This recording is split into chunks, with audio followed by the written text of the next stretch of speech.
Assalamualaikum warahmatullahi wabarakatuh. Perkenalkan, saya Nurul Afila. Saya salah satu dosen pada program studi D4 Manajemen Informasi Kesehatan Stikes Sentra Segitika Padang. Video ini dibuat untuk memenuhi syarat PDD UKBT atau pernyataan diri dosen ilmu kerja Tri Dharma Perguruan Tinggi. Pada kesempatan kali ini, saya akan memaparkan salah satu mata kuliah yang saya ampu di program studi Manajemen Informasi Kesehatan, yaitu mata kuliah Data Mining.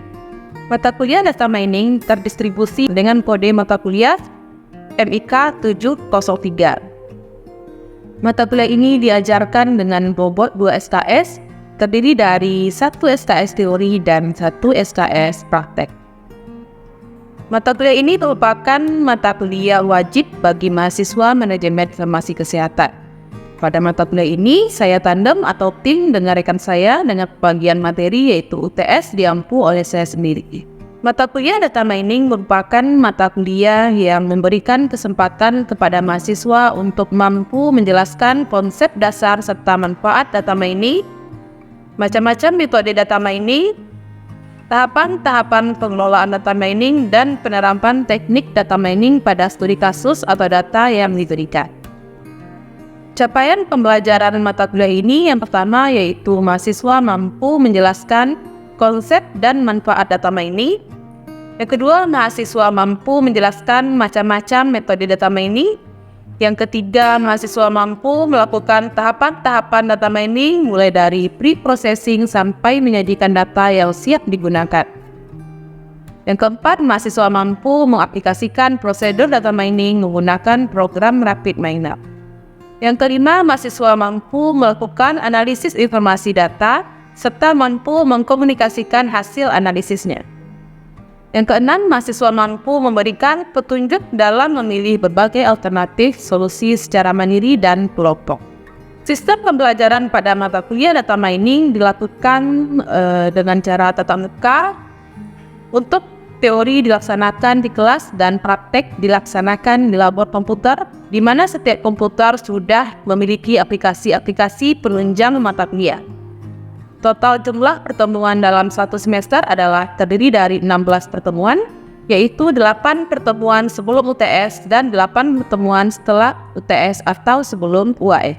Materi pembelajaran mata kuliah Data Mining yaitu yang pertama membahas tentang konsep dasar data mining, yang kedua, manfaat data mining. Yang ketiga, macam-macam metode pada data mining. Yang keempat, tahapan pengelolaan data mining. Yang kelima, aplikasi Rapid Miner. Yang keenam, metode klasifikasi. Yang ketujuh, metode clustering. Yang kedelapan, metode asosiasi. Dan yang kesembilan, penerapan teknik data mining dalam penyelesaian permasalahan sesuai dengan studi kasus atau data yang diberikan. Mata kuliah ini menggunakan metode DIA dalam proses pembelajaran, yaitu delivery, interaction, dan assessment. Pada bagian delivery yaitu saya menggunakan dua metode, yaitu ada ceramah dan problem based learning. Nah, pada bagian ceramah yaitu di mana saya memberikan materi kepada mahasiswa agar mahasiswa dapat memahami apa yang saya jelaskan. Pada metode problem based learning yaitu model pembelajaran yang menempatkan mahasiswa sebagai pusat proses belajar. Contohnya yang pertama seperti pemberian studi kasus yang didiskusikan dan nanti dipresentasikan oleh mahasiswa. Yang kedua, bedah jurnal terkait materi yang diajarkan. Dan yang ketiga, pemberian kuis berupa Google Form sebelum materi perkuliahan dimulai.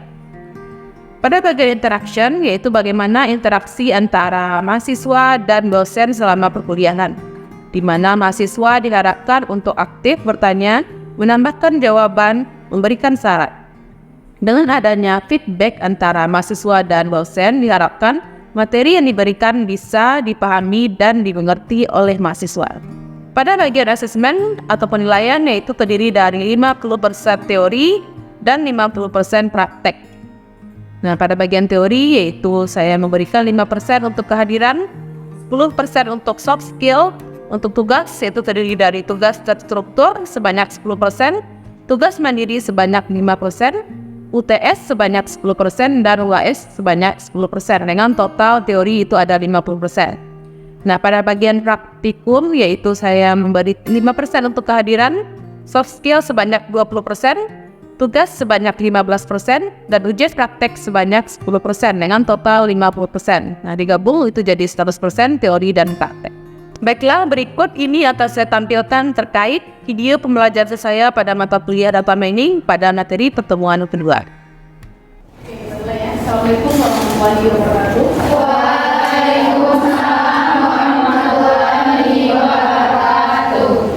Baik, selamat pagi semuanya. Pagi, Bu. Nah, hari ini kita masuk ke pertemuan kedua untuk mata kuliah data mining, ya. Sebelumnya Ibu ingin membagikan dulu materi kita untuk hari ini, sebelum kita bahas materi selanjutnya.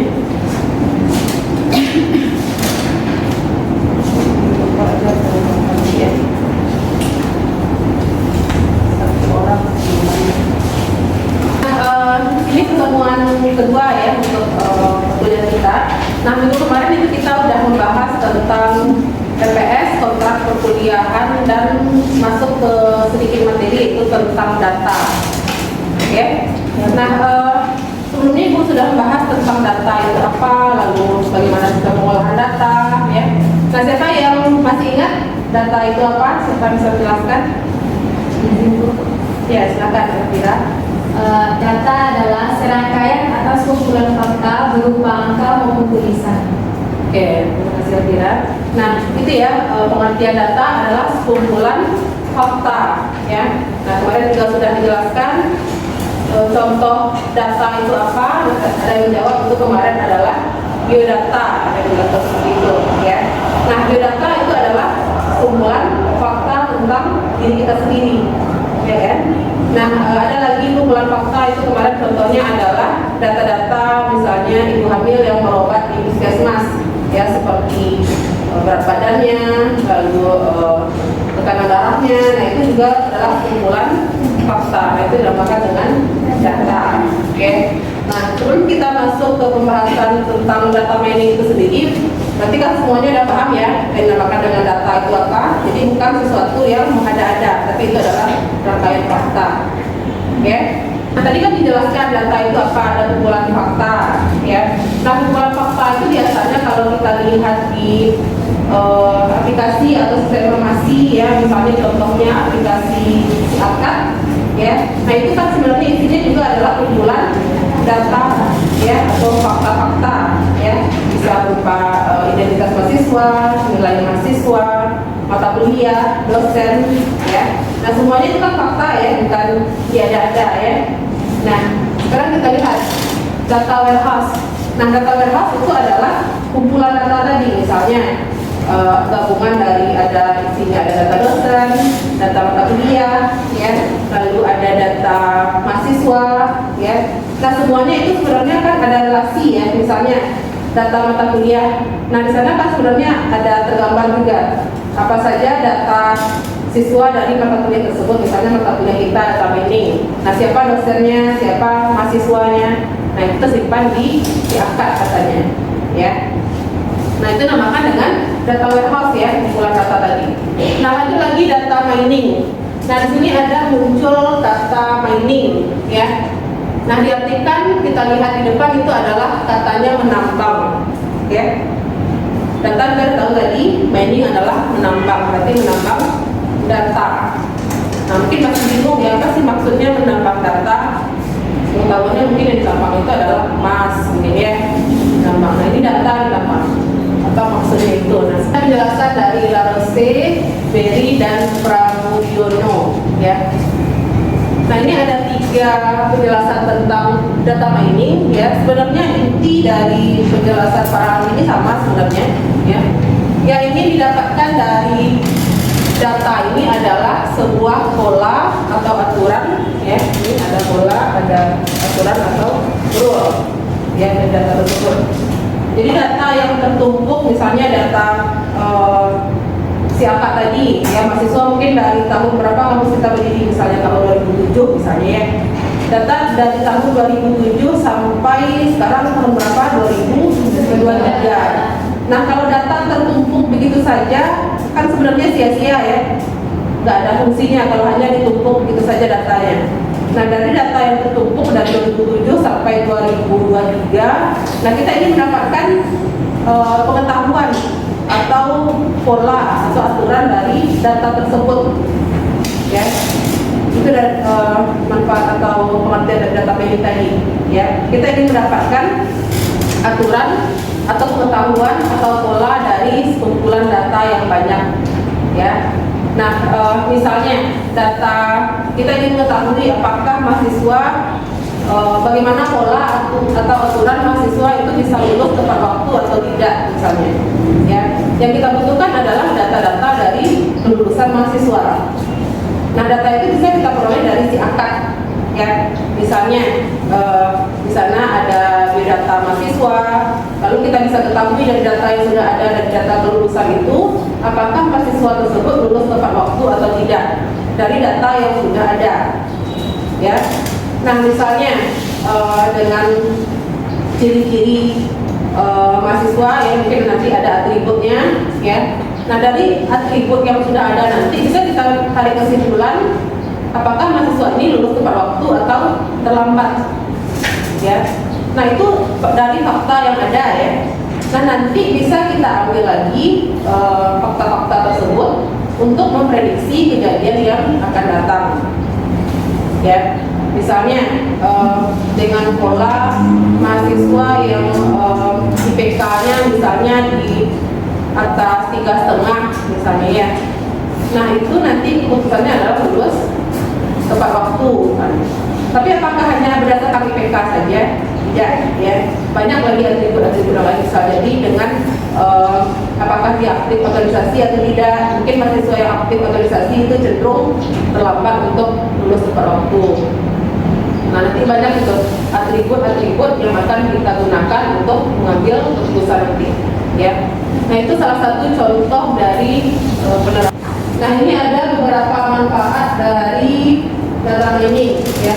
Nah, karena kita di sini adalah kampus atau STIKES, ya, jadi kita akan fokusnya itu di bidang kesehatan, ya. Nah, untuk manfaatnya sendiri itu banyak, ada untuk prediksi keputusan bisnis, untuk mengetahui produk yang dibeli secara bersamaan, untuk mengamati perilaku konsumen, ya. Nah, salah satunya juga itu adalah untuk diagnosa penyakit. Nah, bagaimana cara kerja data mining untuk diagnosa penyakit? Nah, itu nanti kita akan bahas juga, ya. Apa contoh penyakit yang bisa didiagnosa dengan menggunakan data mining ini, ya. Nah, ini adalah, jadi bukan hanya karena kita punya data, jadi kita ingin bikin data mining, bukan seperti itu. Ada faktor-faktornya. Kenapa kita harus melakukan atau perlu melakukan data mining ini? Nah, yang pertama itu ada data telah mencapai jumlah dan ukuran yang sangat besar, ya, sehingga data itu hanya tertumpuk saja, datanya udah banyak, tapi nggak ada manfaatnya. Nah, barulah bisa kita lakukan data mining dari data tersebut, ya. Nah, yang kedua telah dilakukan proses data warehousing. Jadi data tersebut sudah dikelompokkan, ya, atau digabungkan warehouse, ya, atau digabungkan dalam satu rumah data tersebut, ya. Misalnya data si akak tadi, ada data mahasiswa, data nilai, data kuliah, ya. Nah, itu maksudnya data warehouse itu. Jadi data itu tidak hanya satu aja, bukan hanya misalnya data biodata mahasiswa aja, bukan itu. Ada data nilainya, ada data dosennya, itu masuk data warehouse itu, ya. Nah, kalau sudah ada datanya seperti itu, bisa kita lakukan data mining. Kemampuan komputasi yang semakin terjangkau, ya. Nah, sama-sama kita ketahui teknologi semakin lama semakin berkembang, ya. Dan untuk memperoleh teknologi itu juga nggak sulit sekarang, ya. Atau kita ingin memperoleh aplikasi-aplikasi atau data-data itu juga nggak sulit, ya. Untuk penelitian juga sulit nggak kira-kira untuk memperoleh data nanti? Enggak, ya, asalkan kita menggunakan jalur yang benar. Nanti biasanya nggak susah untuk kita memperoleh data. Nah, lanjut lagi persaingan bisnis yang semakin ketat. Nah, ini khusus untuk pebisnis, ya.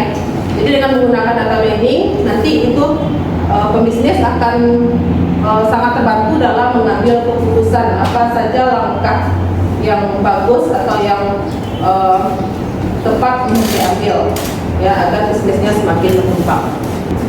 Lanjut lagi pembahasan tentang metode pada data mining. Nah, sebenarnya metode data mining ini nggak hanya 3 ini saja, ya. Ada sebenarnya beberapa metode lagi, tapi ibu fokuskan dulu ke 3 metode ini, yaitu ada klasifikasi, asosiasi, dan clustering, ya. Nah, ini kita akan bahas lebih mendalam satu persatu di pertemuan selanjutnya. Oke, tapi sebelum itu kita bahas dulu secara singkat ya, apa sih klasifikasi, asosiasi, dan cluster ini, ya. Nah, yang pertama itu klasifikasi. Oke, nah untuk klasifikasi itu contoh yang seperti Ibu bilang tadi, yaitu kita ingin mengelompokkan apakah mahasiswa tergolong tepat waktu atau terlambat. Nanti kita kelompokkan, kita klasifikasi. Ada 2 kelompok, tepat waktu dan terlambat. Itu contoh dari penerapan klasifikasi. Jadi nanti ada atribut-atribut ya. Maksud dari atribut itu misalnya jenis kelamin, itu atribut itu. Lalu apa lagi IPK, itu juga atribut. Apa lagi ya? Asal daerah masing-masing itu bisa jadi atribut juga. Lalu keaktifan dalam organisasi juga bisa menjadi atribut. Pembahasan yang terakhir ya, terakhir lebih lama. Oke.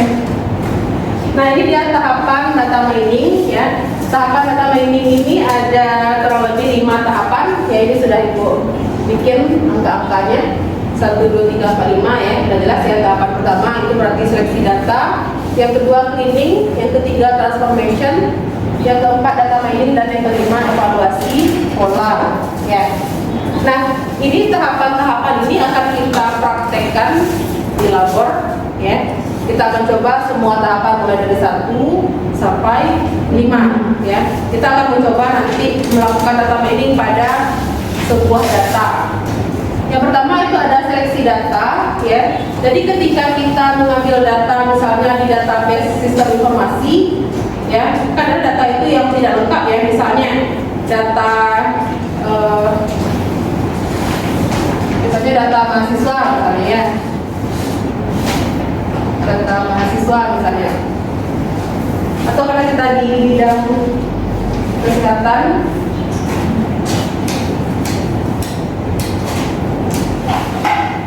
misalnya tadi ya data ibu hamil tadi misalnya.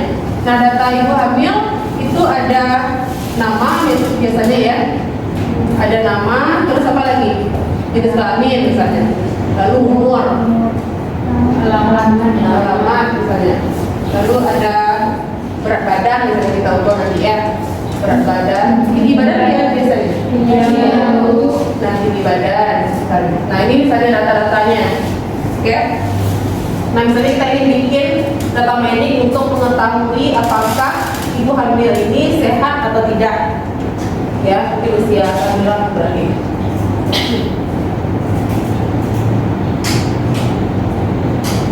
Oke. Nah, nanti kan data-data itu ada banyak tuh, dari 1 sampai mungkin sampai 200 mungkin ya dalam sehari misalnya. Nah, maksud dari seleksi data adalah mungkin nanti ada yang petugas itu lupa menginputkan jenis kelamin misalnya, ada namanya, ada umur, ada alamat ya, tapi jenis kelaminnya lupa dibikin. Berarti ini nggak bisa kita masukkan ke dalam data mining nanti ya, ini nggak bisa kita olah datanya, berarti ini dicoret ya, bisa kita blacklist. Itu maksud seleksi data itu ya.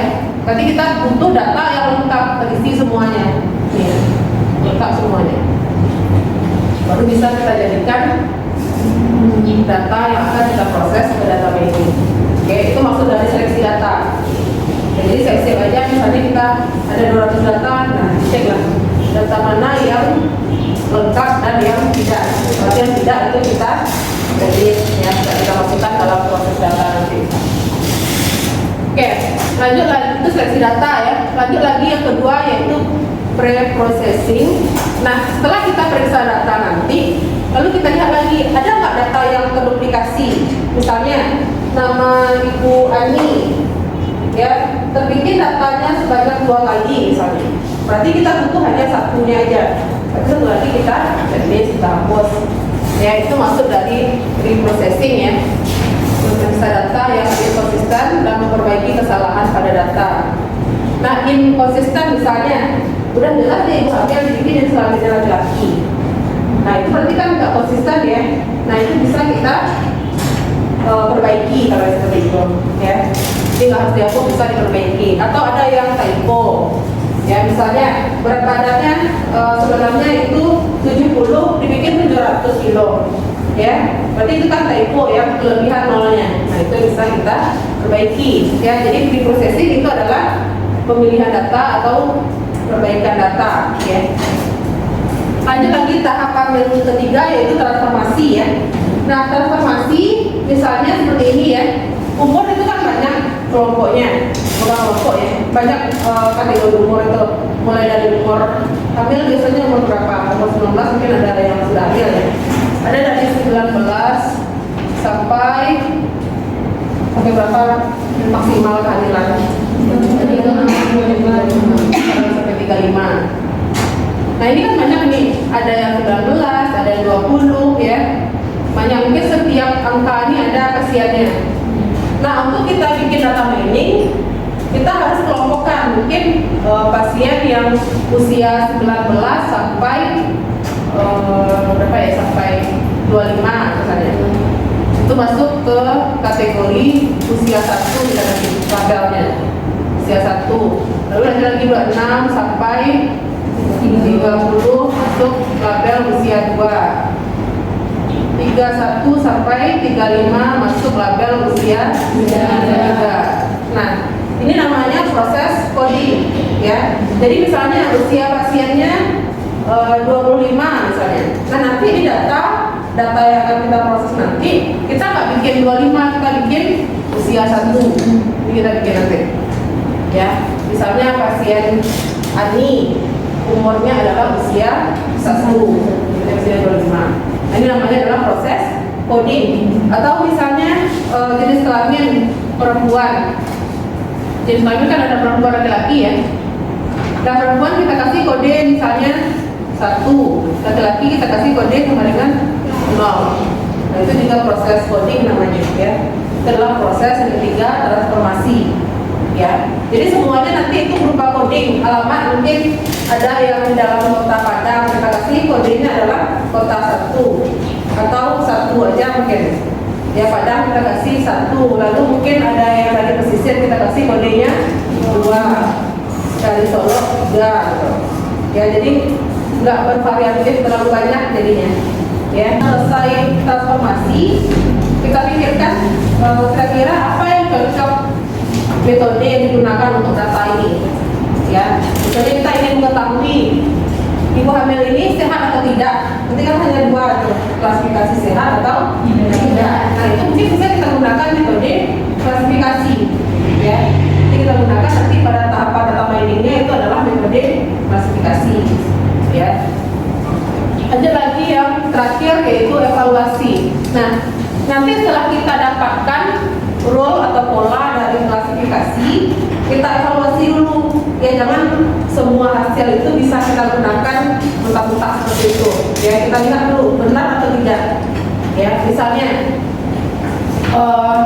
ciri-ciri ibunya misalnya jenis kelamin perempuan, usianya kategori 1, alamatnya di kota Padang, BB-nya 70, tinggi badannya misalnya 170 misalnya. Kurang atau enggak 70 dengan berat badan 70? Enggak. Lalu usia kehamilannya misalnya 5 bulan. Nah, itu kita kategorikan dengan sehat misalnya. Nah, kita cek kira-kira iya atau tidak. Jadi jangan sampai di hasil data miningnya itu kategorinya sehat, tapi ketika kita lihat di data ternyata kita ragu, ini kayaknya nggak sehat kalau seperti ini. Ya, misalnya BB-nya itu 45, tinggi badannya 170 dengan usia kehamilan misalnya 8 bulan, kan itu nggak sehat. Nah, ternyata di data mining kita dapat hasilnya sehat. Berarti itu kan harus kita evaluasi lagi, kira-kira bisa nggak digunakan teknik data mining ini untuk memprediksi apakah ibu ini sehat atau tidak. Nah, itu maksud dari evaluasi, ya.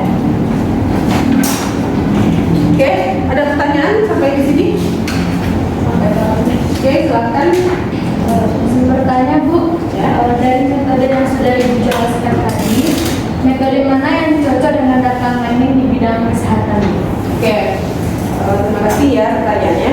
Nah, kira-kira dari 3 metode ini apa yang paling cocok diterapkan untuk bidang kesehatan yang terkhusus dari prodi kita rekam medis ya. Nah,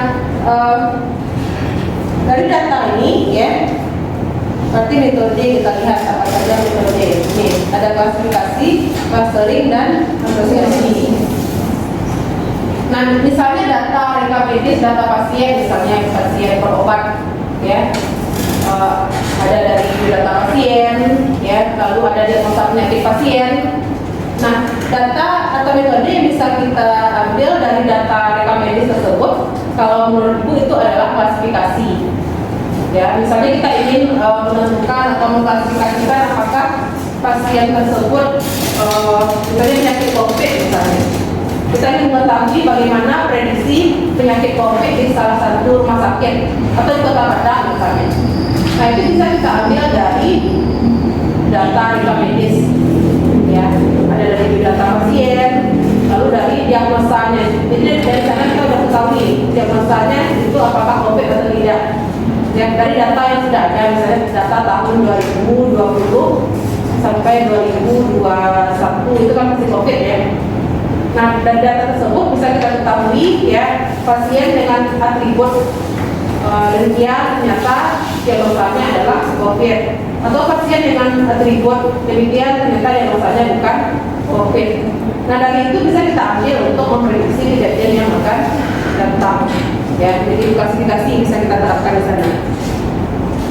Oke, Ibu rasa itu saja untuk pembahasan kita di pertemuan. Silakan nanti dibuat review atau dicari jurnal yang berhubungan dengan data mining.